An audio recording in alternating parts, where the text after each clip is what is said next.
आइए जानते हैं मई महीने के सिंह राशिफल के बारे में। तो सबसे पहले आपके ग्रहों का हालचाल और सामान्य तौर पर यह महीना कैसे रहने वाला है उसके बारे में बताएँगे और उसके बाद आपके जीवन के विभिन्न पहलुओं के बारे में हम बताएँगे कि ये महीना किस तरीके से आपका जाने वाला है विभिन्न पहलुओं के अनुसार।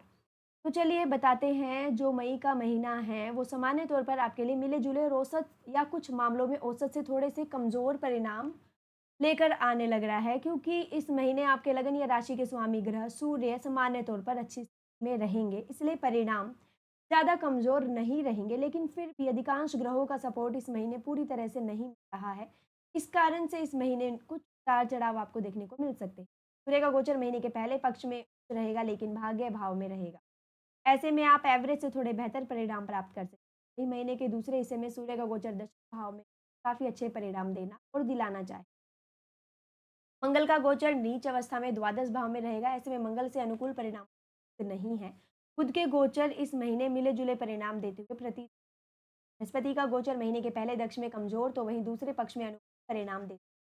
शुक्र का गोचर भी सामान्य तौर पर अनुकूल परिणाम देता है। शनि का गोचर अनुकूलता देने में असमर्थ रहेगा।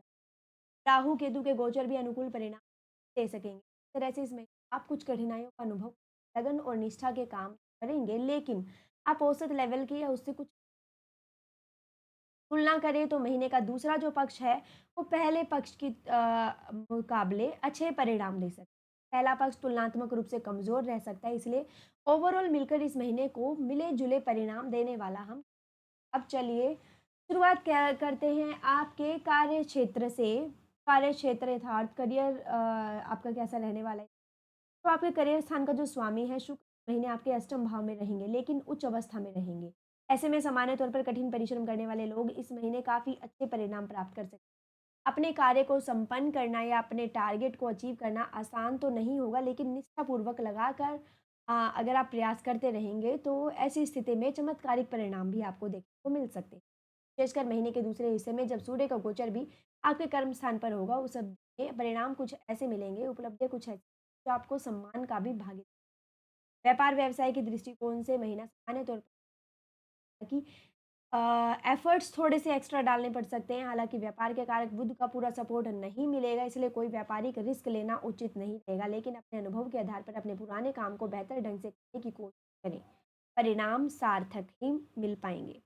कोई नया प्रयोग व्यापार व्यवसाय लेकिन पुराने कार्य के साथ हम आप न्याय करके अच्छे परिणाम प्राप्त कर सकते हैं। अब बात करते हैं नौकरी पेशा लोगों की, तो शनि का कोई विशेष सपोर्ट इस महीने, लेकिन महीने के दूसरे हिस्से में सूर्य और बृहस्पति की अनुकूल स्थितियाँ नौकरी पेशा लोगों को भी अच्छे परिणाम दिला सकेगी और हो सकता है कि महीने की शुरुआत में आप अपने दिए गए टारगेट को प्रॉपर्टी में कर या फिर उनको अच्छे तरीके से करने में कुछ पीछे रहे, लेकिन महीने के आखिरी सप्ताह तक पहुँचते-पहुँचते आप ना केवल अपने टारगेट को अचीव कर पाएँगे, बल्कि कुछ नई ज़िम्मेदारियों की बेह। अब चलते हैं आपके आर्थिक जीवन की। तो आर्थिक मामलों की बात करें तो इस महीने आपके लाभ भाव के स्वामी बुध ग्रह स्थिति 2 बार बदलने वाली है उनकी और महीने की शुरुआत से लेकर 7 मई तक बुध ग्रह नीच के होकर अष्टम भाव में रहेंगे और यह एक स्थिति औसत स्थिति कहते हैं, अर्थात अप्रत्याशित रूप से कुछ लाभ मिल सकता है, लेकिन सामान्य रूप से लाभ प्राप्त करने के लिए उम्मीद से 7 मई से 23 बीच बुध थोड़ी-सी कमज़ोर हो सकता है इस समय तात्कालिक लाभ ना मिले, लेकिन इस समय किए गए प्रयास जो है वो बाद में आपको लाभ दे सकते हैं।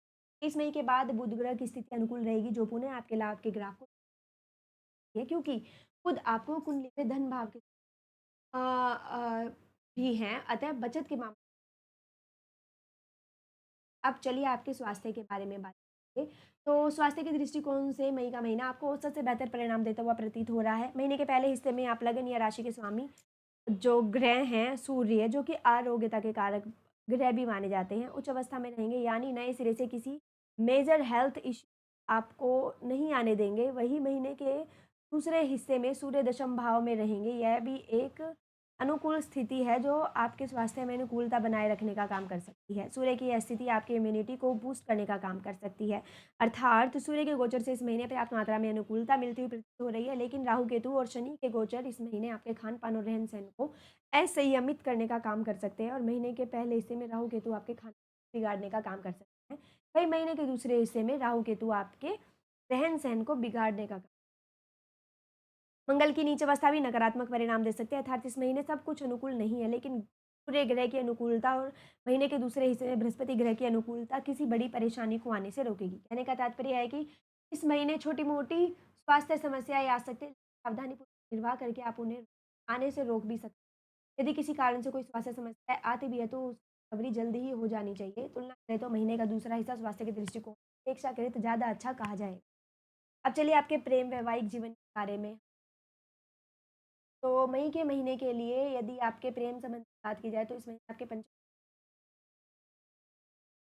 महीने के पहले हिस्से में जो बृहस्पति है आपके दशम भाव में रहेंगे और ऐसी स्थिति में सहकर्मियों के साथ जिनका प्रेम प्रसन्न है उन्हें मूल परिणाम मिल सकेंगे, लेकिन बाकी अन्य लोगों को कार्य व्यस्तता के कारण प्रेम के लिए कम समय मिल सकेगा। नए प्रेम जो नए सिरे से प्रेम की शुरुआत की संभावना है और महीने के पहले हिस्से में हम बता दें कि बृहस्पति जो है दूसरे हिस्से में बृहस्पति की स्थिति जो है प्रेम संबंध के लिए काफ़ी अच्छी रहने वाली है, जबकि पहले हिस्से में नहीं है। विशेषकर नए-नए युवा हो रहे लोगों का प्रेम संबंध डेवलप हो सकता है। पहले से चल रहे प्रेम ताजगी देखने को मिल सकती है, ना केवल प्रेम के लिए बल्कि सगाई और विवाह के लिए भी बृहस्पति का गोचर अब आपके लिए अनुकूल, यानी कि महीने के दूसरे हिस्से में या दूसरे हिस्से से प्रेम संबंध को नई ऊर्जा मिलने की। अब हम चलते हैं आपके वैवाहिक जीवन के बारे में।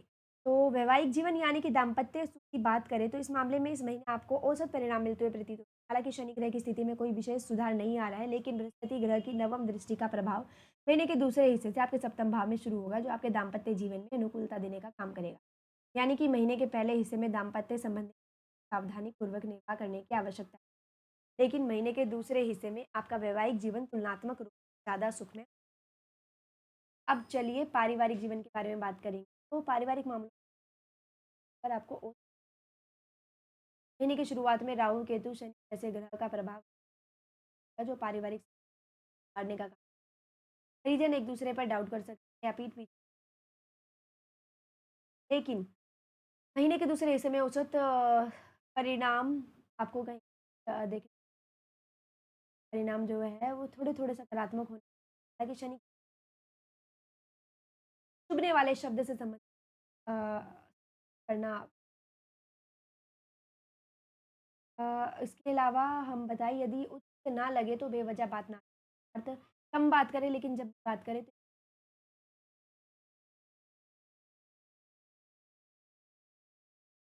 संबंधों को सुधारने, भाई-बंधुओं के साथ संबंधों की बात की जाए तो शुक्र कोई बड़ी विसंगति नहीं आने देगी, लेकिन मंगल ग्रह की लिए भाई-बंधुओं के साथ संबंधों को प्यार के साथ-साथ सम्मान देने की आवश्यकता रहेगी और ऐसी स्थिति जो जैसा चल रहा है वैसे मेंटेन होता रहेगा और गृहस्थ जीवन के मामले में रहेगी थोड़े से व्यवधान है, अर्थात गृहस्थी से संबंधित चीज़ें हो सकती है, खराब हो सकती है, माहौल भी थोड़ा-सा कमज़ोर है, अर्थात मैं पारिवारिक और गृहस्थ दोनों ही मामलों में सावधानी। अब चलिए आपको कुछ उपाय बता देते हैं। जिन उपायों को करके ये जो नकारात्मक स्थितियाँ बन आप सकारात्मक कर सकते हैं। तो पहला उपाय है मंगलवार के दिन हनुमान जी के मंदिर में लाल रंग की खाद लोग काटें और माथे पर नियमित रूप से केसर का शनिवार के दिन बहते हुए शुद्ध जल में जटा वाले और ऐसे ही अन्य राशि को जानने के लिए हमारे चैनल लोक सेवा धर्म को सब्सक्राइब करें व वीडियोस को लाइक करना ना